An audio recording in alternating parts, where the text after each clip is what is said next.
नमस्कार, शाम के 7 बजने वाले हैं। वक्त हो गया है फास्ट एंड फैक्ट्स का। फास्ट एंड फैक्ट्स में आपको दिखाएंगे दिन की हर बड़ी खबर पूरी रिसर्च के साथ। मैं हूं अदिति अवस्थी और मेरे साथ है रूबिका लियाकत। नमस्कार। प्रधानमंत्री नरेंद्र मोदी ने थोड़ी देर पहले वीडियो कॉन्फ्रेंसिंग के जरिए कन्याकुमारी में रामायण दर्शनम प्रदर्शनी और भारत माता सदनम का उद्घाटन किया है। इस मौके पर पीएम ने कहा कि हमने राम राज्य से प्रेरणा लेते हुए तय किया है कि देश के अंतिम व्यक्ति तक विकास को पहुंचाएंगे और उनकी सेवा करेंगे। इस मौके पर और क्या कहा पीएम ने, सुनिए। हमारा भारत युवा है, वो दिव्य भी बने और भव्य भी बने। आज दुनिया भारत से दिव्यता की अनुभूति की अपेक्षा कर रही है और भारत का हर गरीब, दलित, पीड़ित, शोषित, वंचित यह भारत की भव्यता की अपेक्षा करता है। और विश्व के लिए दिव्यता तो देश के अंदर के लिए भव्यता, और इन दोनों का मेल करके ही राष्ट्र निर्माण की दिशा में हमें आगे बढ़ना है। श्री राम भारत के रग रग में है, जन जन के मन मन में है। और इसलिए जब हम श्री राम के विषय में सोचते हैं तो श्री राम एक आदर्श पुत्र, आदर्श भाई, आदर्श पति, आदर्श मित्र, आदर्श राजा। अयोध्या भी एक आदर्श नगर था, तो राम राज्य एक आदर्श शासन व्यवस्था थी। इसलिए भगवान राम और उनके राज्य का आकर्षण समय समय पर देश की महान शख्सियतों को अपने तरीके से रामायण की व्याख्या करने के लिए प्रेरित करता रहता है। उन व्याख्याओं की झलक अब रामायण दर्शनम में भी मिलेगी। महात्मा गांधी भी इन्हीं विशेषताओं की वजह से राम राज्य की बात करते थे।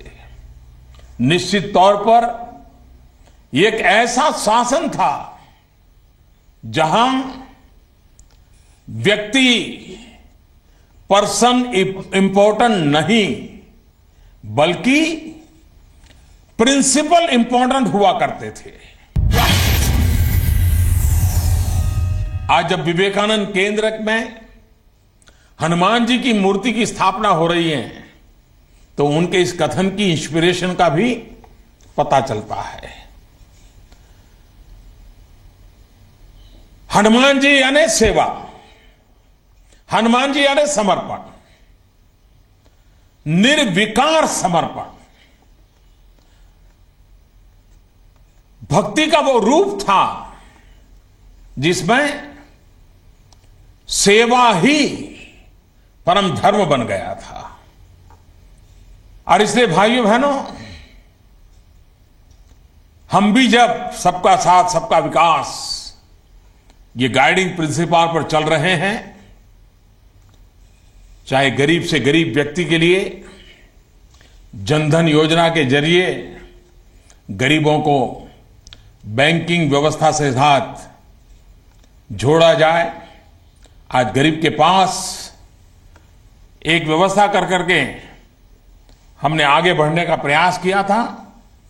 दलित, पीड़ित, शोषित, वंचित की सेवा, यही तो जन सेवा ही प्रभु सेवा का मंत्र देती है।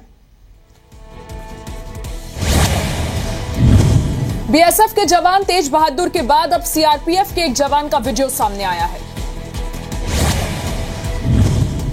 सीआरपीएफ के कांस्टेबल जीत सिंह ने वीडियो में पीएम मोदी से मदद की बात कही है। वीडियो में जीत सिंह ने कहा है कि सेना को हर तरह की सुविधा मिलती है, लेकिन सीआरपीएफ के जवान को कोई सुविधा नहीं मिलती। जीत सिंह का कहना है कि सीआरपीएफ के जवानों के साथ भेदभाव खत्म होना चाहिए। दोस्तों, मैं constable Jeet Singh central reserve police force का जवान हूँ। आर्मी को पेंशन भी है, हम लोगों की पेंशन थी वो भी बंद हो गई। 20 साल बाद हम नौकरी छोड़कर जाएंगे तो क्या करेंगे? एक्स सर्विसमैन का कोटा भी हमको नहीं, कैंटीन की सुविधा हमको नहीं, मेडिकल की फैसिलिटी हमको नहीं। ड्यूटी सबसे ज़्यादा हमारी। आर्मी को जितनी फैसिलिटी मिलती है हमें उससे कोई एतराज़ नहीं, मिलनी चाहिए, लेकिन हमारे साथ इतनी भेदभाव क्यों? हमको भी तो मिलनी चाहिए। सीआरपीएफ जवान जीत सिंह के परिवार ने भी मांग की है कि सीआरपीएफ के जवानों को सेना के जवानों की तरह ही सुविधा मिले। हमारे बच्चे के लिए कैंटीन, न हमारे के लिए कोई मेडिकल, जैसे जो आर्मी के लिए है सुविधाएं, ये सब सुविधा होनी चाहिए इसी नौकरी में। और माँ बाप जब बीमार रह जाए तो उनके लिए मेडिकल नहीं है। जीत सिंह द्वारा जो मांगें रखी गई हैं वो बिल्कुल जायज़ हैं, और सीआरपीएफ के जवानों के लिए जो सुविधाएं हैं उनमें काफ़ी अंतर है। इनके लिए पेंशन की सुविधा मुख्य तौर से नहीं है, वो इनके लिए पेंशन की सुविधा होनी चाहिए। जीत सिंह के आरोपों पर सीआरपीएफ के डीजी दुर्गा प्रसाद का बयान सामने आया है। डीजी दुर्गा प्रसाद ने कहा है कि जवान का अपनी बात रखने का ये तरीका ठीक नहीं है। मैं इतना ये कहता हूँ कि हर एक आदमी अपने अपने बेटरमेंट के लिए मांगता है, लेकिन उसको इतना बड़ा मुद्दा बनाना ठीक नहीं है, ताकि everybody is speaking about it, everybody is, this is sincerely, this is a problem with everybody wants a better life, but that need not become an issue like this. UP के मथुरा के रहने वाले जीत सिंह 2012 में सीआरपीएफ से जुड़े। दावा किया जा रहा है कि जीत सिंह का वीडियो कुछ महीने पुराना है। जीत सिंह सीआरपीएफ की 87 बटालियन मणिपुर में कांस्टेबल के पद पर तैनात हैं। जवान जीत सिंह के मुताबिक एक जैसी ड्यूटी होने के बावजूद सेना और सीआरपीएफ को दी जाने वाली सुविधाओं में काफी फर्क है। बीएसएफ के एडीजी ने पुंछ में मंडी मंदिर बीएसएफ कैंप का दौरा किया है, जहां जवान तेज बहादुर यादव के वीडियो शूट कर फेसबुक पर डालने की खबर थी। वहीं बीएसएफ के जवान तेज बहादुर के नए आरोप भी अब सामने आए।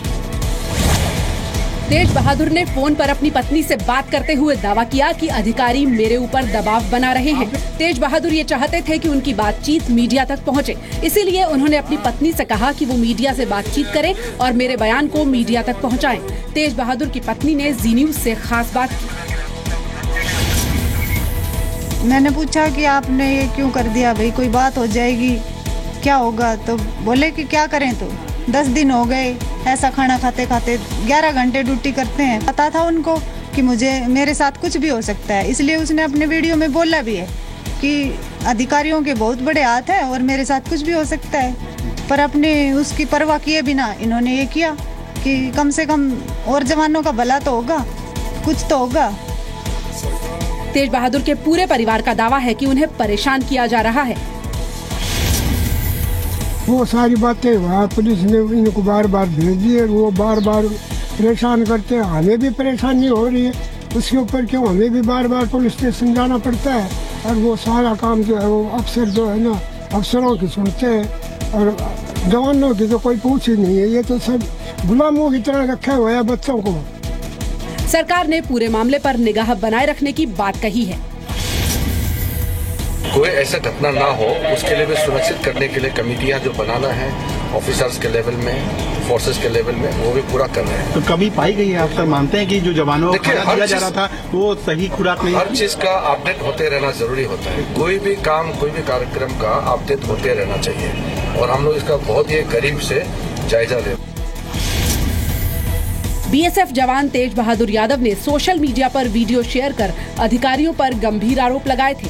तेज बहादुर का आरोप है कि सरकार की तरफ से भेजा जाने वाला राशन उनके वरिष्ठ अधिकारी बाजारों में बेच देते हैं और जवानों को कुछ नहीं मिलता। तेज बहादुर ने वीडियो में बताया कि उन्हें मिलने वाला भोजन बेहद खराब होता है। तेज बहादुर के मुताबिक कई बार तो जवान भूखे ही सो जाते हैं।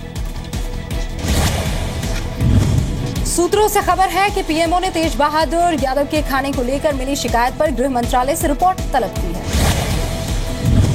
पाकिस्तान में फंसे भारतीय जवान चंदू चव्हाण की रिहाई की उम्मीद बढ़ गई है। सरकार ने कहा है कि पाकिस्तान ने जांच पूरी होने के बाद चंदू चव्हाण को जल्द से रिहा करने का भरोसा दिया है। पाकिस्तान ने कहा कि जांच पूरी हो चुकी है, जल्द की जाएगी रिहाई। So this was the first time we got much better signals. They said कि our inquiry is getting over and very soon we will be releasing Chandu Chavan. Subhash Bhamre ने कहा कि चंदू के बारे में डीजीएमओ ने पाकिस्तान से बात की है। अपने लाल के घर वापस आने की खबर सुनने के बाद परिवार में सब खुश हैं। उन्होंने हमें आश्वासित किया कि हम जल्द से जल्द ट्राई करके चंदू को घर वापस लाएंगे और मुझे आशा है मेरा पोता जल्द से जल्द भारत सरकार वापस लाएगा। सभी भारत सरकार का धन्यवाद। 29 सितंबर को सर्जिकल स्ट्राइक के दिन चंदू के एलओसी पार करने की खबर आई थी। पाकिस्तानी सेना ने शुरू में चंदू को पकड़े जाने की बात मानने से इनकार कर दिया था। जवान चंदू के पाकिस्तान जाने की खबर सुनकर उनकी दादी की मृत्यु हो गई थी। आपको बता दें कि चंदू का घर महाराष्ट्र में रक्षा राज्य मंत्री सुभाष भामरे के चुनाव क्षेत्र में आता है और उन्होंने परिवार को चंदू के वापस आने का भरोसा दिलाया था। इंडियन नेवी की ताकत को और बढ़ाने के लिए गुरुवार सुबह यानी आज एडवांस टेक्नोलॉजी वाले खांदेरी सबमरीन को नेवी में शामिल कर लिया गया। भारत के दुश्मनों के लिए समुद्र में दूसरी मौत लॉन्च हो चुकी है। यह है समुद्र से भारत की स्कॉर्पियन क्लास की दूसरी पनडुब्बी INS खांदेरी, जिसे मुंबई के मझगांव डॉकयार्ड में लॉन्च किया गया। 6 submarines in this project, P-75, and at the interval of 9 months we expect the delivery of all the submarines by 2020. इसमें एंटी शिप मिसाइल फायर करने की capability already at the time of induction itself. इसका जो design है इस तरह है कि सबमरीन दुश्मन के बहुत नज़दीक जाकर उनके ऊपर निशाना साध सकता है और दुश्मन को पता भी नहीं चलेगा जब तक टॉर्पेडो इनके ऊपर ऑलरेडी आ। INS खांदेरी पर मेक इन इंडिया मुहिम का असर साफ नजर आ रहा है। पनडुब्बी में लगे करीब 80% उपकरण भारत में तैयार किए गए हैं। फ्रांस की मदद से भारत INS कलवरी और INS खांदेरी समेत स्कॉर्पियन क्लास की ऐसी 6 पनडुब्बियों को बनाएगा। INS खांदेरी एक बार में 6,500 नॉटिकल मील यानी 12,000 किलोमीटर तक सफर तय कर सकती है। INS खांदेरी समुद्र के नीचे 972 फीट की गहराई में 50 दिन तक रहने में सक्षम है। INS खांदेरी का निर्माण खास तरह की स्टील से किया गया है। ये स्टील समुद्र की गहराई में भारी से भारी दबाव को झेल सकता है। आधुनिक संचार उपकरणों से लैस खांदेरी दुश्मन के राडार को मात देने की काबिलियत रखती है। INS खांदेरी की लंबाई 61.7 मीटर और गोलाई में अधिकतम ऊंचाई 6.20 मीटर है। INS खांदेरी का नाम छत्रपति शिवाजी के मराठा सेना के एक किले पर रखा गया है।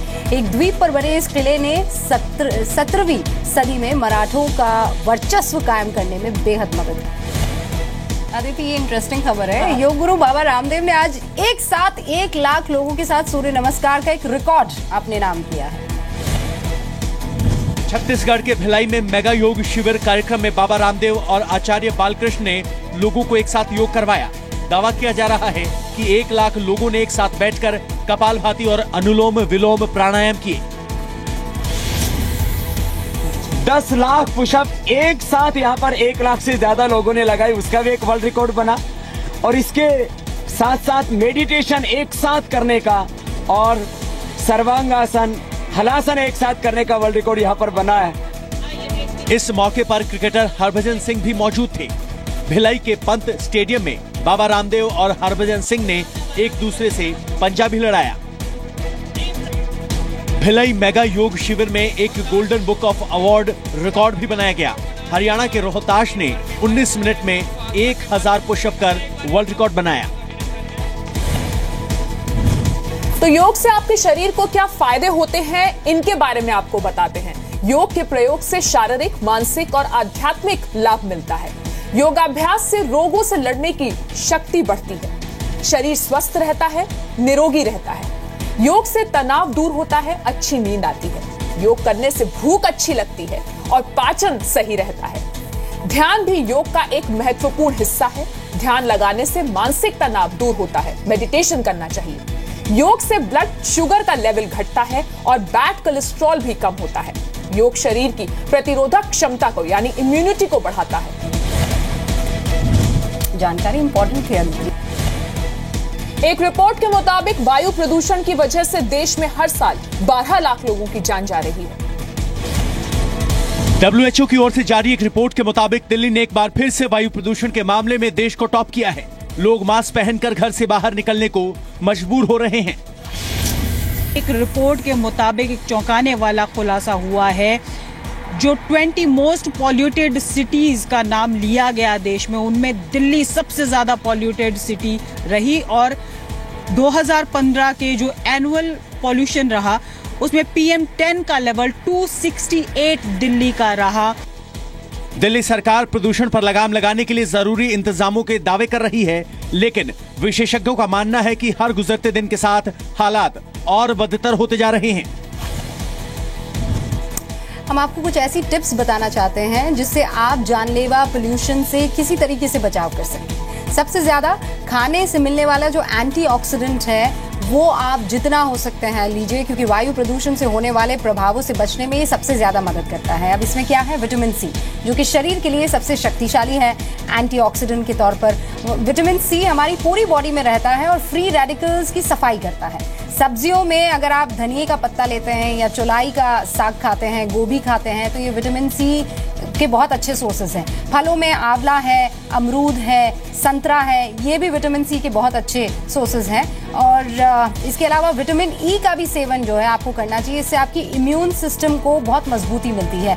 हरी सब्जियों में होता है विटामिन ई, ड्राई फ्रूट्स में होता है, शकरकंद में होता है, आम अभी सीजन नहीं है लेकिन ब्रोकली, बीन्स, इन सब में विटामिन ई पाया जाता है। आपको ये चीजें जरूर अपने खाने में शामिल करनी चाहिए।